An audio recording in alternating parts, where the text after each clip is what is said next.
যুগটা এমন যে ধার্মিক যারা এখন আমরা যারা ধার্মিক বলে দাবি করি, আমরা বেশিরভাগই এখন দুনিয়া পূজারী।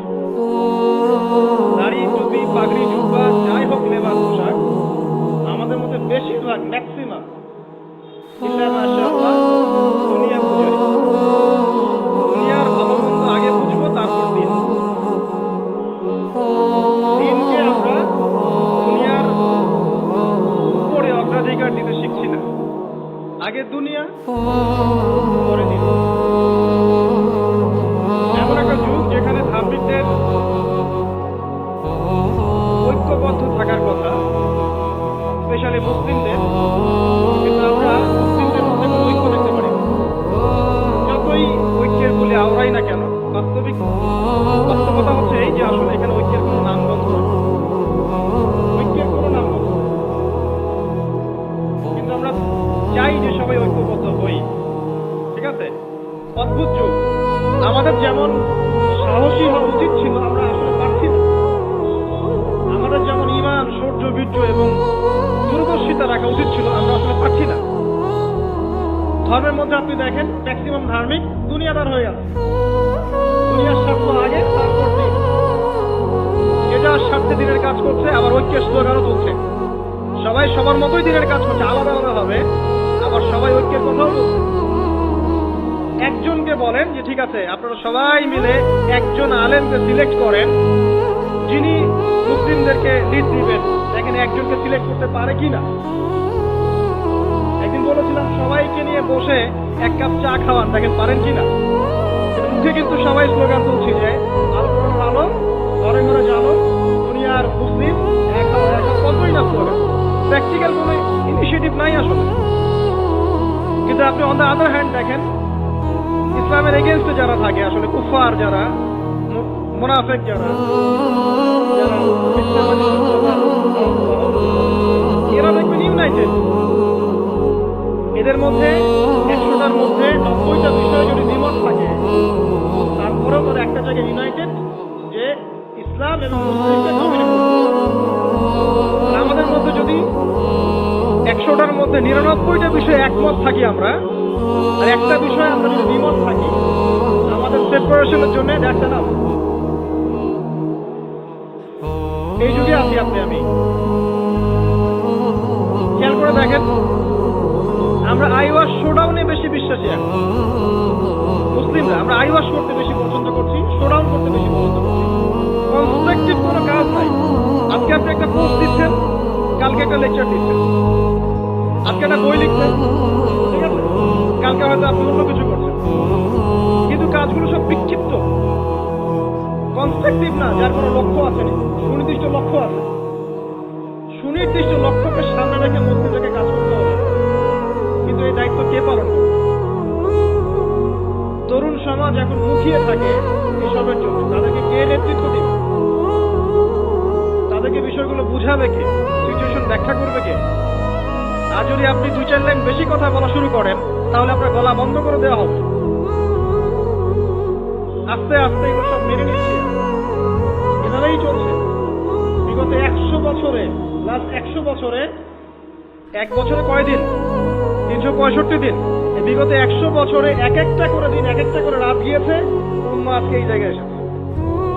আজকে থেকে 100 বছর আগের উম্মার হিস্ট্রিগুলো পড়ে দেখেন, তারপরে আরো সামনে যান, উসমানীয় খেলাফতের দিকে যান, তার আগে যান ফাতমিতে যান, কর্ডোভায় যান, মুঘলে যান, এদিকে মামলুকে যান, ঠিক আছে, তাবেঈনদের যুগে যান, আব্বাসীয় খেলাফতের যুগে যান, উমাইয়াতে যান, সাহাবীদের যুগে যান, দেখবেন ওই সময়কার মুসলিমদের অবস্থা এমন ছিল, বিশ্বের প্রেক্ষাপটে এমন ছিল। এগুলো নিয়ে ভাবতে হবে, ভাবতে হলে পড়তে হবে, কোরআন পড়তে হবে, হাদিস পড়তে হবে, ইতিহাস পড়তে হবে, অর্থনীতি সম্পর্কে জানতে হবে, পলিটিক্যাল সায়েন্স পড়তে হবে। কে পড়তে চায়? অনলাইনের যুগ, সবাই লেকচার শুনতে চায়। লেকচার শোনা জাতি হুজুগে লাফায় বেশি। একজন আলেম একটা কথা বললে ওনার পিছনে হুজুগে লাফাবে, আবার দেখবে আরেকজন আলেম তার কাউন্টার একটা দলিল দিয়েছে, এবার এর পিছনে হুজুগে লাফাবে। আসলে কার দলিল কতটুকু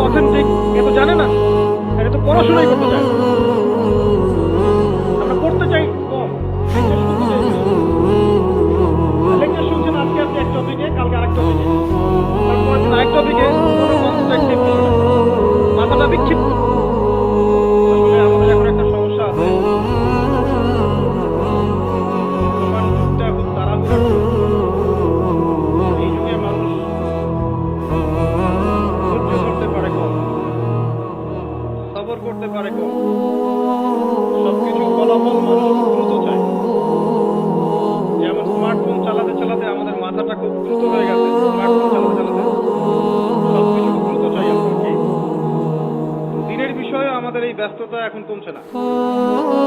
সবকিছু দ্রুত চাই, তাড়াতাড়ি আমল করবো, তাড়াতাড়ি জান্নাতে চলে যাবো।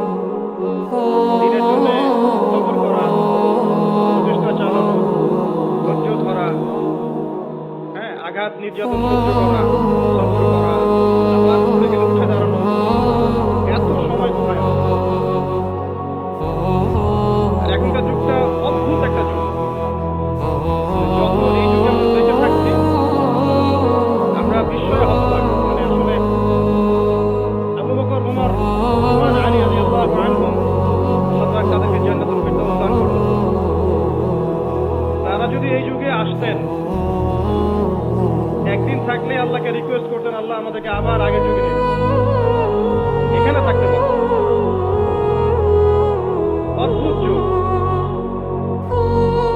যুগটা এমন যে ধার্মিক যারা, এখন আমরা যারা ধার্মিক বলে দাবি করি, আমরা বেশিরভাগই এখন দুনিয়া পূজারি।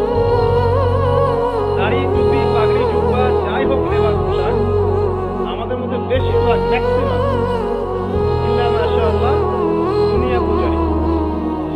দুনিয়ার ভালো মন্দ আগে বুঝবো, তারপর দিনকে আমরা দুনিয়ার উপরে অগ্রাধিকার দিতে শিখছি না। আগে দুনিয়া, পরে দিন। এমন একটা যুগ যেখানে ধার্মিকদের ঐক্যবদ্ধ থাকার কথা, স্পেশালি মুসলিমদের, কিন্তু আমরা মুসলিমদের মধ্যে কোনো ঐক্য দেখতে পারি না। যতই ঐক্যের বলে আওড়াই না কেন, বাস্তবতা হচ্ছে এই যে আসলে এখানে ঐক্যের কোনো নাম ঐক্যের কোনো নাম। কিন্তু আমরা চাই যে সবাই ঐক্যবদ্ধ হই, ঠিক আছে? অদ্ভুত যুগ। দেখবেন 5 ওয়াক্ত নামাজ পড়ছে মাশাআল্লাহ মসজিদ কমিটির সভাপতি হাজী সাহেব, সুদ ছাড়তে পারছেন। দেখবেন যে মাশাআল্লাহ বাবা তাহাজ্জুদ রোজার, বাবা প্রত্যেক রাতে তাহাজ্জুদে নামাজ পড়ে মাশাআল্লাহ। মাও দেখবেন যে বোরখা পরে বাইরে বের হচ্ছে, মেয়ের গায়ে পর্দার বালাই নাই। অদ্ভুত যুগ।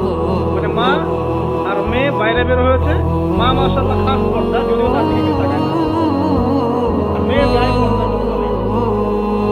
এমন একটা যুগ, আপনি যদি আল্লাহ এবং তার রাসূলের চোখ দিয়ে দেখেন, কোরআন এবং সুন্নাহর নূর দিয়ে এই বিশ্বটাকে দেখেন, আপনি হতবাক হয়ে যাবেন যে কি হচ্ছে আশেপাশে। এই ওয়ার্ল্ডটাই পাগল না আমি নিজেই পাগল? আপনার কাছে এরকম মনে হয়? এখন মনে হয় আমরা নিজেরাই মনে হয়, ওরাই মনে হয়। আপনি হয়তো ভাবছেন যে আপনি 5 ওয়াক্ত নামাজ পড়েন, মাশাআল্লাহ, রোজা রাখেন, যাকাত দেন, ইসলামিক লাইফ মেইনটেইন করেন, বাইরের জগৎটাও এমন। আসলে ব্যাপারটা এমন না। বাইরের জগৎটা ডেঞ্জারাস, ডিসগাস্টিং, মানে একটা ডেভাস্টেটিং বাইরের জগৎটা। পাপ, পঙ্কিলতা, অশ্লীলতা, ফাহেশা, হারাম, ব্যভিচার, জিনা, সুদ, ঘুষ, দুর্নীতি, হত্যা, রাহাজানি, ডাকাতি, চুরি, শব্দে ভর্তি বাইরের জগৎ। আর আমরা মসজিদে এসে 5 ওয়াক্ত সালাত আদায় করছি আর মনে করছি আমরা সেফ। যতক্ষণ বাইরের পরিবেশটাও ইসলামের আদলে গড়ে উঠবে না, ততক্ষণ পর্যন্ত আমাদের ব্যক্তিগত জীবনের ইবাদত, পারিবারিক জীবনের ইবাদতগুলো দীর্ঘ সময় পর্যন্ত সাস্টেইন করতে পারবে না। অদ্ভুত যুগ। ঘরে ঘরে দেখবেন পরকীয়া চলছে, ম্যাক্সিমাম ঘরে ঘরেই পরকীয়া। স্বামী স্ত্রীকে সন্তুষ্ট নয়, স্ত্রীও স্বামীকে নিল। আগে যেমন ডায়মন্ড খুঁজে পাওয়াটা খুব রেয়ার একটা ব্যাপার ছিল, এখন একটা কুমারী মেয়ে খুঁজে পাওয়াটা রেয়ার ব্যাপার। বিয়ে তো করেন নাই, করতে যার সামনে, আর যারা করেছেন তারা তো আমার কথা বুঝবেন যে কারেন্ট জালেও যে জাটকা ধরা পড়তো, এখন আপনি কি বলবো, পবিত্রতার জাল দিয়ে সার্চ করেন, দেখেন কয়টা কুমারী মেয়ে খুঁজে পান। স্কুল কলেজের মেয়েরাও এখন কুমারী নাই, স্কুল কলেজের মেয়েরাও এখন কুমারী নাই, অনেকেই নাই। পরিবারের লোকজন জানেও এগুলো, এটাই স্বাভাবিক। এখন গত লেকচারে কিছু কথা বলছিলাম যে মিডিয়ার মধ্য দিয়ে এমন একটা ট্রেন্ড চালু করা হয়েছে যে আস্তে আস্তে পাপগুলোকে স্বাভাবিক করে ফেলা।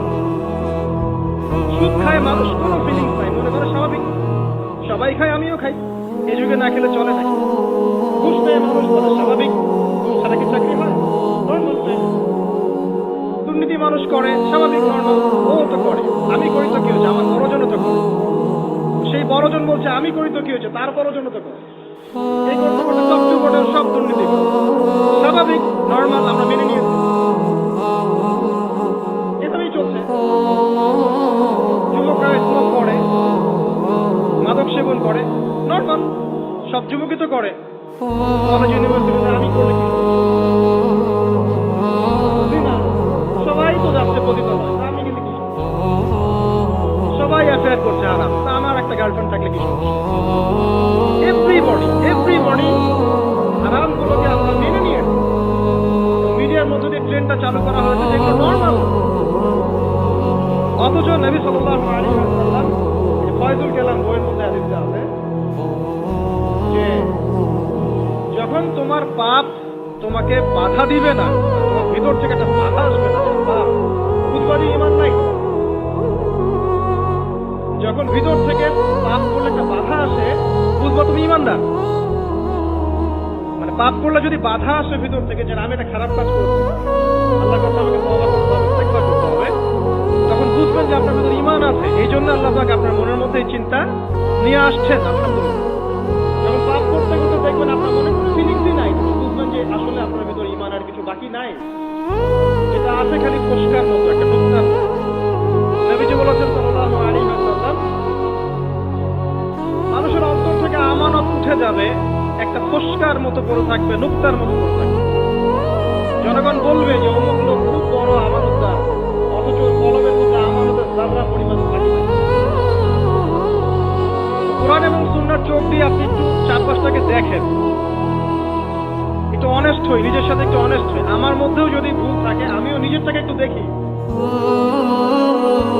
আমাদের যেভাবে আমল করা উচিত ছিল, আমরা যারা দিনের দায়ী বলি বা আলেম বলি, রিপ্রেজেন্টেটিভ বলি, আমরা সেরকম আমল করতে পারছি না। আমাদের যেমন সাহসী হওয়া উচিত ছিল, আমরা আসলে পারছি না। আমাদের যেমন ঈমান, সূর্য, বীর্য এবং দূরদর্শিতা রাখা উচিত ছিল, আমরা আসলে পারছি না। ধর্মের মধ্যে আপনি দেখেন, ম্যাক্সিমাম ধার্মিক দুনিয়াদার হয়ে আছে। দুনিয়ার স্বার্থ আগে, তারপর দিন। যে যার স্বার্থে দিনের কাজ করছে, আবার ঐক্যের স্লোগানও তুলছে। সবাই সবার মতোই দিনের কাজ করছে, আলাদা আলাদা ভাবে, আবার সবাই ঐক্যের কথাও বলছে। একজনকে বলেন যে ঠিক আছে, আপনারা সবাই মিলে একজন আলেমকে সিলেক্ট করেন যিনি মুসলিমদেরকে লিড দিবেন, দেখেন একজনকে সিলেক্ট করতে পারে কিনা। একদিন বলেছিলেন সবাইকে নিয়ে বসে এক কাপ চা খাওয়ার, দেখেন পারেন কিনা। মুখে কিন্তু সবাই স্লোগান তুলছি যে আল কোরআনের আলো, ঘরে ঘরে জানো, দুনিয়ার মুসলিম এক হও এক হও, কতই না স্লোগান। প্র্যাকটিক্যাল কোনো ইনিশিয়েটিভ নাই আসলে। কিন্তু আপনি অন দ্য আদার হ্যান্ড দেখেন, ইসলামের এগেনস্টে যারা থাকে, আসলে কুফার যারা, মুনাফিক যারা, যারা মিথ্যাবাদী সভ্যতার ধারক বাহক, এরা দেখবেন ইউনাইটেড।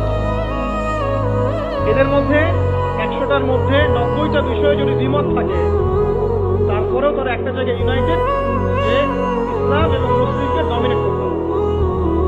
আর আমাদের মধ্যে যদি 100টার মধ্যে 99টা বিষয়ে একমত থাকি আমরা, আর একটা বিষয়ে আমরা যদি দ্বিমত থাকি, আমাদের সেপারেশনের জন্য দ্যাটস এনাফ। এই যুগে আছি আপনি আমি। খেয়াল করে দেখেন, আমরা আইওয়াশ শোডাউনে বেশি বিশ্বাসী। এখন মুসলিমরা আমরা আইওয়াশ করতে বেশি পছন্দ করছি, শোডাউন করতে বেশি পছন্দ করছি। কনস্ট্রাকটিভ কোনো কাজ নাই। আজকে আপনি একটা পোস্ট দিচ্ছেন, কালকে একটা লেকচার দিচ্ছেন, আজকে একটা বই লিখছেন, ঠিক আছে, কালকে হয়তো আপনি অন্য কিছু করছেন, কিন্তু কাজগুলো সব বিক্ষিপ্ত, কনস্ট্রাকটিভ না, যার কোনো লক্ষ্য আছে না, সুনির্দিষ্ট লক্ষ্য আছে। সুনির্দিষ্ট লক্ষ্যকে সামনে রেখে মুসলিমদেরকে কাজ করতে হবে। কিন্তু এই দায়িত্ব কে পালন করে? তরুণ সমাজ এখন মুখিয়ে থাকে এসবের জন্য, তাদেরকে কে নেতৃত্ব দিবে? তাদেরকে বিষয়গুলো বোঝাবে কে? সিচুয়েশন ব্যাখ্যা করবে কে? আর যদি আপনি 2-4 লাইন বেশি কথা বলা শুরু করেন, তাহলে আপনার গলা বন্ধ করে দেওয়া হবে। আস্তে আস্তে এগুলো মেনে নিচ্ছে। এভাবেই চলছে বিগত 100 বছরে। 100 বছরে, 1 বছরে কয়দিন? 365 দিন, বিগত 100 বছরে এক একটা করে দিন, এক একটা করে রাত গিয়েছে, উম্মাহ আজকে এই জায়গায় এসেছে। আজকে থেকে 100 বছর আগের উম্মাহর হিস্ট্রিগুলো পড়ে দেখেন, তারপরে আরো সামনে যান, ওসমানীয় খেলাফতের দিকে যান, তার আগে যান ফাতিমিতে যান, কর্ডোভায় যান, উমরে যান, এদিকে আপনার মামলুকে যান, ঠিক আছে, তাবেঈনদের যুগে যান, আব্বাসীয় খেলাফতের যুগে যান, উমাইয়াতে যান, সাহাবীদের যুগে যান, দেখবেন ওই সময়কার মুসলিমদের অবস্থা এমন ছিল, বিশ্বের প্রেক্ষাপটে এমন ছিল। তো এগুলো নিয়ে ভাবতে হবে, ভাবতে হলে পড়তে হবে, কোরআন পড়তে হবে, হাদিস পড়তে হবে, ইতিহাস পড়তে হবে, অর্থনীতি সম্পর্কে জানতে হবে, পলিটিক্যাল সায়েন্স পড়তে হবে। কে পড়তে চায়? অনলাইনের যুগ, সবাই লেকচার শুনতে চায়। লেকচার শোনা জাতি হুজুগে লাফায় বেশি। একজন আলেম একটা কথা বললে ওটার পিছনে হুজুগে লাফাবে, আবার দেখবে আরেকজন আলেম তার কাউন্টার একটা দলিল দিয়েছে, এবার এর পিছনে হুজুগে লাফাবে। আসলে কার দলিল কতটুকু অথেন্টিক এ তো জানে না, এটা তো পড়াশোনাই করতে চায় না। আমরা পড়তে চাই, লেকচার শুনতে চাই বেশি। লেকচার শুনছেন আজকে আপনি এক টপিকে, কালকে আরেক টপিকে, তারপরের দিন আরেক টপিকে, কোনো কনস্ট্রাকটিভ কিছু নেই, মাথাটা বিক্ষিপ্ত। কেমন জানেন? ধরেন যে আমাদের প্রত্যেকের বাসায় একটা করে ডায়েরি আছে। একটা এক্সাম্পল দেই, একটা করে ডায়েরি মনে করেন সবার বাসায় আছে। যুগটা এমন যে এই ডায়েরিতে আপনি যাই লিখবেন সবাই দেখতে পাবেন, যাদেরকে আপনি অ্যাক্সেস দিবেন সবাই এই লেখাটা দেখতে পাবেন।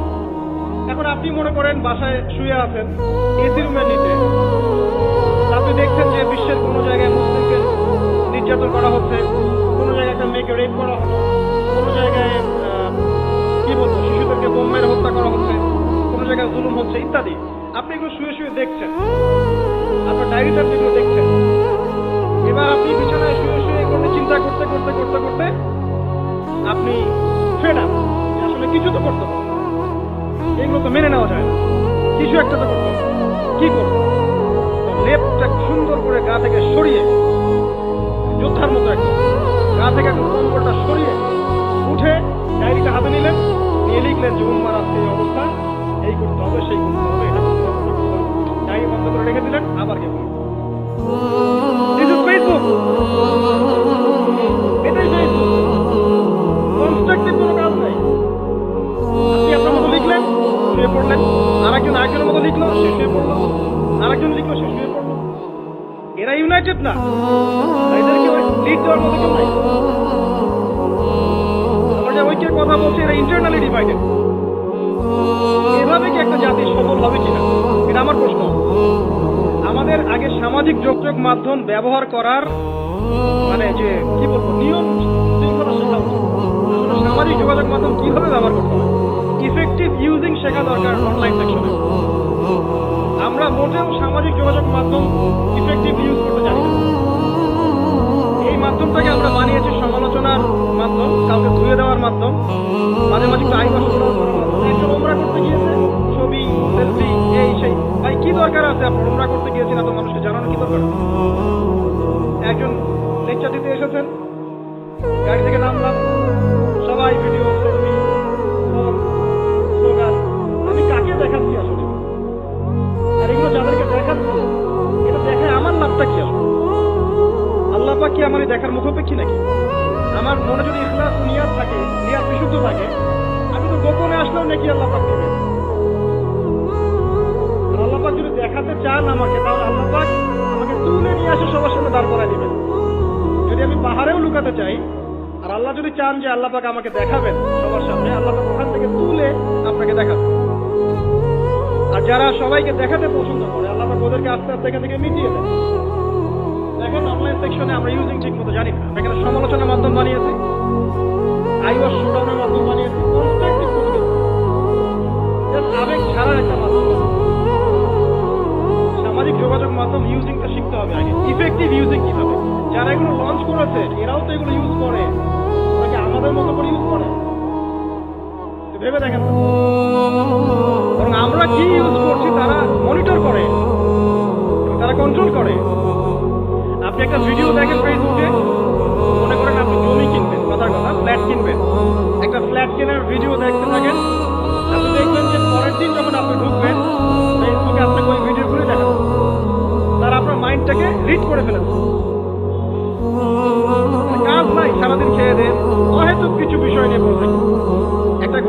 লাগে আমরা এমনভাবে এটাকে লাইভ তৈরি করি, এটাই হচ্ছে আপনার মাইন্ড প্রোগ্রামিং। ঠিক এইভাবেই চিমারা এইসব মাধ্যমগুলো দিয়ে আমাদের মাইন্ড প্রোগ্রামিং করছে।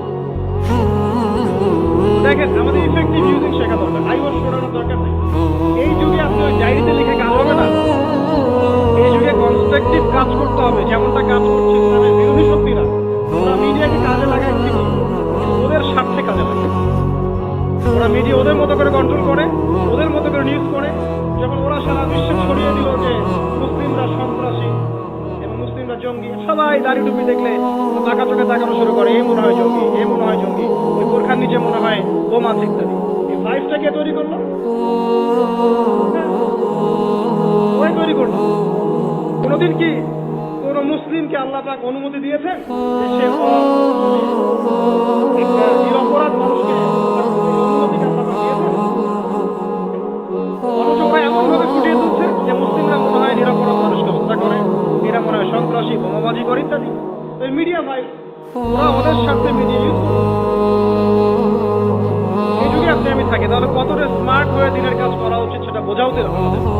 দেখবেন অফলাইনে মাঠ পর্যায়ে দিনের কাজ বেদিনেরা তাদের কাজ করছে, যারা বেদিন তারা ওদের কাজ করছে। আমরা এরকম একটা পরিবেশ, এসব ডায়েরিতে, ভার্চুয়াল ডায়েরিতে নিয়ে ভার্চুয়াল ডায়েরিতে যুদ্ধ করে কোনো কাজ নাই। প্র্যাকটিক্যালি পড়াশোনা শিখতে হবে, আগে ইলম অর্জন করতে হবে, আলেম ওলামার কাছে আসতে হবে, তাদের সৌরভে এসে দিন শিখতে হবে এবং আমলটা বাড়াতে হবে। তার কি আত্মশুদ্ধি বাড়াতে হবে, মানে ভিতরের আত্মশুদ্ধিটা বাড়াতে হবে। হালাল উপার্জনের দিকে ফোকাস করতে হবে। মুসলিম উম্মার মধ্যে কোনো বিভক্তি ছড়ানো যাবে না। ইউনাইটেড করতে পারি না পারি, বিভক্তি ছড়ানো যাবে না। যে ইস্যুগুলো মাইনর, এগুলো নিয়ে এত বেশি ঝগড়া করা যাবে না, ফাসাদ ক্রিয়েট করা যাবে না। এছাড়া আপনার পরিবারের যে আদর্শ, এটাকে শক্ত করতে হবে। বাচ্চাদেরকে মানুষ করতে হবে, সন্তান সন্ততিকে মানুষ করতে হবে, কনস্ট্রাকটিভ কাজ করতে হবে। এডুকেশনাল ইনস্টিটিউশন করে তোলেন, শিক্ষা প্রতিষ্ঠান করে তোলেন, সমাজ কল্যাণমূলক কোনো ফাউন্ডেশন করেন, মানবতা সেবায় কাজ করেন, দেশকে ভালো কিছু দেন, রাষ্ট্রকে ভালো কিছু দেন, ভালো করে পড়াশোনা করে রাষ্ট্রীয় বড় বড় পদে চাকরি করেন। যত বেশি মানুষ, ভালো মানুষ সেখানে যাবে, আশা করা যায় তত দুর্নীতি কমে যাবে। এখান থেকে সরে আসার দরকার নাই, বরং আপনি আরো বেশি করে পড়াশোনা করেন, বিশেষ ক্যাডার হন, বড় বড় পোস্টে যান, সততা নিয়ে, ইমান নিয়ে,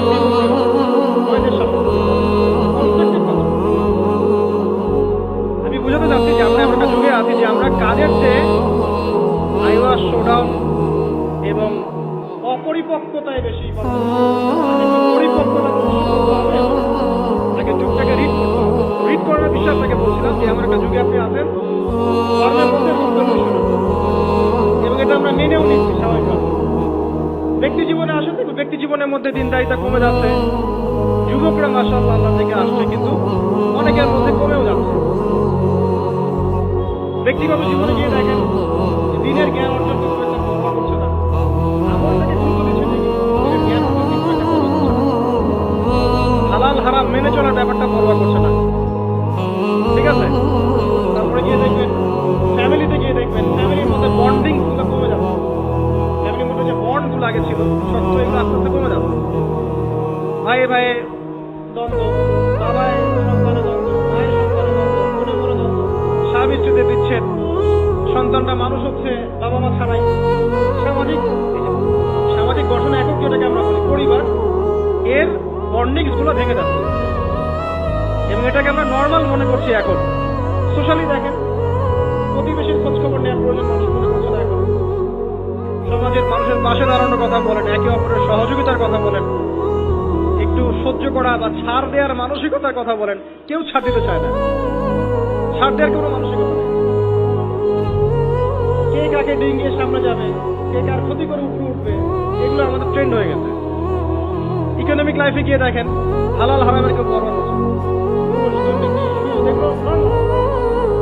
পলিটিক্যাল লাইফে গিয়ে দেখেন আল্লাহ পাকের জমিনে আল্লাহ পাক তাকে দায়িত্ব দিয়েছেন, সে আল্লাহর মানে হুকুম আহকামের 5 পয়সা পরোয়া করে।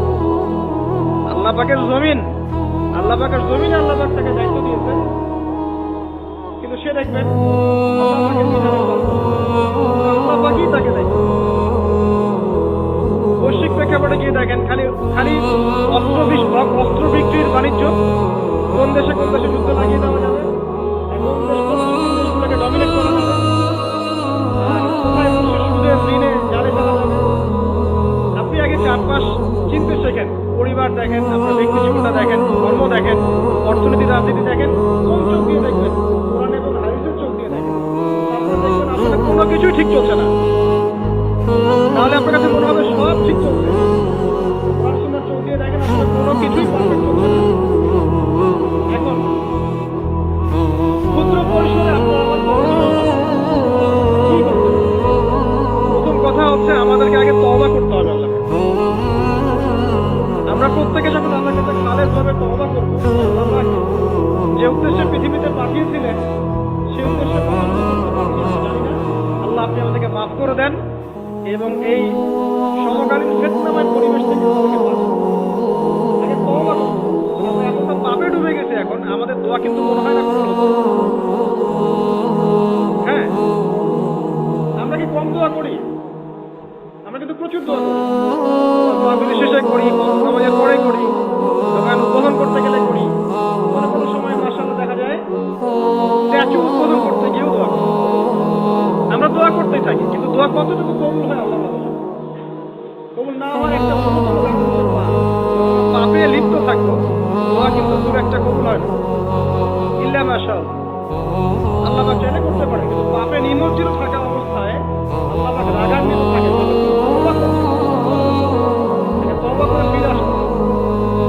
তারপর কি করতে পারি? আগে আমাদের ওই যে বললাম একটা কনস্ট্রাকটিভ লক্ষ্য থাকতে হবে যে আমরা কি চাচ্ছি, আসলে আমরা কি চাচ্ছি। ভাই দুনিয়াতে এসেছি, যে কয়দিন হায়াত আছে আল্লাহ পাকের হুকুম আহকাম পালন করব, মৃত্যুবরণ করব, জান্নাতে যেতে চাই। এই তো এই চাওয়াটা হচ্ছে এভারেজ মুসলিমদের চাওয়া। এভারেজ মুসলিম মানে নর্মাল যারা মুসলিম তারা সবাই ভাবেই চায়। এর বাইরে গিয়েও কিছু চাওয়া শিখতে হবে, যে আমি একাই শুধু জান্নাতে গিয়ে বাঁচতে চাই না, বরং আমার পরিবার সমাজটাকে নিয়ে বাঁচতে চাই। অর্ডিনারি মুসলিমদের কাজ। যারা এভারেজ মুসলিম তারা শুধু নিজেকে নিয়েই ব্যস্ত থাকে, আর যারা এক্সট্রাঅর্ডিনারি মুসলিম তারা সবাইকে নিয়ে চিন্তা করে। এবং যাদের হাত দিয়ে সমাজ বিপ্লব ঘটেছে বা উম্মাহ ভালো কিছু পেয়েছে, তারা কখনো নিজের স্বার্থ নিয়ে করে থাকে। তো আমাদেরকে এভারেজ মুসলিম হলে চলবে না, একটু এক্সট্রাঅর্ডিনারি কিছু চিন্তা করতে হবে, লক্ষ্যটা স্থির করতে হবে আগে। 1 নাম্বার তওবা, 2 নাম্বার লক্ষ্য স্থির করা, 3 নাম্বার নিজের জীবনের মূল্য বোঝা। অর্থাৎ যে আমাদেরকে 60, 70, 100 বছর হায়াত দিয়েছেন, এর মূল্যটা তো বুঝতে হবে। আমরা যারা সবাই এভরিবডি, আমরা কেউ বাদ না, আমরা যারা অনলাইন সেকশনে দিনের আমরা যারা চায়ের দোকানে বসে আড্ডা পিটাচ্ছি, বন্ধুদের সাথে গল্প করছি, হয়তো গেম এবং ইউটিউবে, ফেসবুকে, টিকটকে সময় নষ্ট করছি, আমরা কি আদৌ আমাদের হায়াত? অনেকে দেখবে বার্ধক্যে উপনীত হয়েছে, তারপরেও সে এভাবেই লাইফ লিড করছে। দিব্যি একটা আড্ডার মধ্যে সে বসলো, 3, 4, 5 ঘন্টা সে কাটিয়ে দিল। সে বুঝতেই পারছে না কি জন্য আল্লাহ পাক তাকে দুনিয়াতে পাঠিয়েছে। আমাদেরকে আগে বুঝতে হবে যে আমাদের হায়াতের মূল্য কি। একটা দিন চলে যাচ্ছে, আর পাবো না। আজকের এই যে সেশন করতে পারছি, এটা আর কখনো ফিরে আসবে না। যদি এখান থেকে উপকৃত হতে পারি আলহামদুলিল্লাহ, না পারলে এই সুযোগটা আল্লাহ পাক আর দিচ্ছেন না। এই দিন চলে গেছে, যারা এখন কবরবাসী হয়েছে তারা অনেকেই চাইতো যে আমরাও দিনের জন্য কিছু করব, আল্লাহকে পাবো, রাসূলকে পাবো, পরকালে জান্নাত পাবো, নামাজ পড়বো, ওই সুযোগটা তারা পায় নাই। এখনকার যুব সমাজদেরকে পরকালীন চেতনায় উদ্বুদ্ধ করাটাই মূল চ্যালেঞ্জ। অন্য কোনো কিছু দিয়ে আপনি ওদেরকে আল্লাহর পথে ফেরাতে পারবেন না। ওদের মধ্যে যখন মৃত্যুর ভয় থাকবে, পরকালে জবাবদিহিতার ভয় থাকবে, অটোমেটিকলি ওরা গার্লফ্রেন্ড ছেড়ে দেবে, মাদক ছেড়ে দেবে, জিনা ছেড়ে দেবে, পর্নোগ্রাফি ছেড়ে দেবে, এভরিথিং তারা ছেড়ে দেবে যখন তাদের মধ্যে পরকালীন চেতনা থাকবে। হায়াতের মূল্যটা বোঝা একটা বড় চ্যালেঞ্জ। আল্লাহ পাক আমাদের সবাইকে হায়াতের মূল্য বোঝার তৌফিক দান। হায়াতটা কাজে লাগাবো কিভাবে? লাস্ট খুতবাতে আমি বলেছি যে প্রফেটিক লাইফস্টাইল কেমন হবে এবং প্রোডাক্টিভ মুসলিম কিভাবে হবে, এটা আমাদের চ্যানেলগুলোর মধ্যে আছে। সকাল থেকে সন্ধ্যা পর্যন্ত, রাত পর্যন্ত কিভাবে আমরা টাইম ব্যালেন্স করবো এটা নিয়ে আলোচনা করবো। এটা আমরা দেখে নেবেন ইনশাআল্লাহ, এখানে সবকিছু দেওয়া।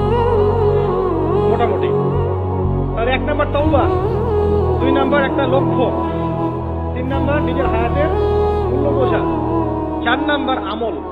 এবার আমল, দিন রাতের যে আমলগুলো নবী সাল্লাল্লাহু আলাইহি ওয়াসাল্লাম করতেন, আমাদেরকে এই আমলগুলো শক্তভাবে আঁকড়ে ধরতে হবে, ছাড়া যাবে না।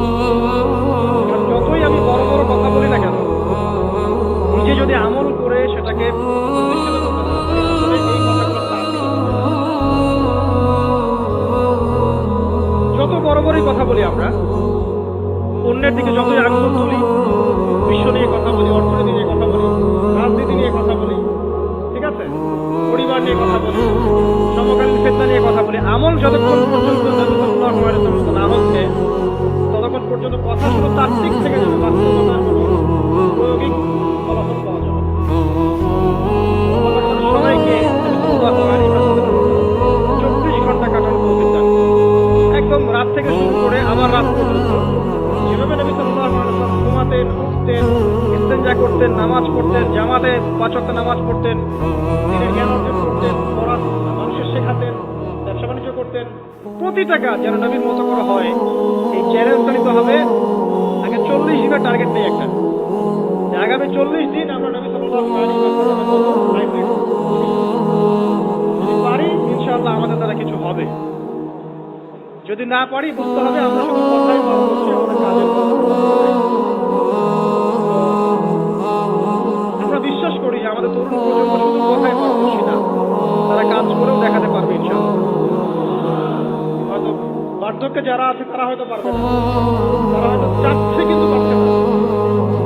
অনেক মুরব্বী আমার পরিচিত আছেন যারা চান আরো বেশি আমল বাড়াতে, কিন্তু পারছেন না, শরীর কুলাচ্ছে না, ডায়াবেটিস, প্রেশার, অনেক সমস্যা। যদি পরিবারের মধ্যে ঢুকে যান বিয়ে শাদীর মধ্যে, তাহলে তো অবস্থা খারাপ হবে। আর যদি মাশাআল্লাহ এই যুগের কোন দিনদার ক্যাটরিনা কাইফ ভাগ্যে জোটে, তাহলে তার পিছনেই সারা জীবন চলে যাবে। তো পরিবারে ঢোকার আগেই, মানে বিয়ে শাদী করে সংসার গোছানোর আগেই পড়াশোনাটা শেষ করে ফেলেন। ওপর রেসপন্সিবিলিটি বাড়বে, আপনার অনেক কাজের চাপ চলে আসবে, কিন্তু সুন্দর মতো ব্যালেন্স করা খুব ডিফিকাল্ট, এত সহজ না। যুগটা ভাই এত কঠিন যে সবকিছু পারফেক্টলি করার চেষ্টা করার পরেও কখনো কখনো হিমশিম খেয়ে উঠতে পারি। আর আমরা যারা দিনের কাজও করি, অনেক সময় দেখা যায় আলেম বা মুফতি বা মুহাদ্দিস বা দাঈ থেকে তাদেরকে বাজার করতে হয়, পরিবার মেনটেন করতে হয়, সন্তানের লেখাপড়া দেখতে হয়, তাদেরকে অডিয়েন্স ডিল করতে হয়, মিডিয়া ডিল করতে হয়, মানুষের সমালোচনা অ্যান্সার করতে হয়। কাজের শেষ নেই, মাথা খাটাতে খাটাতে আপনি টায়ার্ড। অথচ উচিত ছিল এই মানুষটাকে রিল্যাক্সে রেখে দেওয়া, যে আপনার কাজ শুধুমাত্র দিনের জ্ঞান অর্জন করা, বড় বড় ডিগ্রি সার্টিফিকেট অর্জন করা, গবেষণা করা, আলেম ওলামা সহবতে যাওয়া, কিছু লেখা, কিছু বলা, যাতে ন্যাশনাল উপকৃত হয়। এরকম সুকুনের পরিবার কয়টা আছে আলেমদেরকে জিজ্ঞাসা করে। আমার ধারণা যে বেশিরভাগ আলেমেরই এরকম পরিবার নাই। এই কারণে অনেক বড় বড় স্কলার মাঝপথে ঝরে পড়ে, অনেক বড় বড় আলেম মাঝপথে ঝরে পড়ে। আমাদের এই ফিতনা সৃষ্টিকারী পরিবারের সদস্যরা এগুলো বুঝতে চায় না। তারা বুঝতে চায় না ওদের দায়িত্বটা কি। তাদের দায়িত্ব হচ্ছে ওই ব্যক্তিকে সাপোর্ট করা পিছন থেকে, যে আল্লাহর দ্বীনের কথা, একজন দাঈ, একজন মুবাল্লিগ, একজন আলেম, একজন ফকিহ। এক্ষেত্রে আল্লাহ পাক হয়তো আমাদেরকে পরীক্ষা করছেন,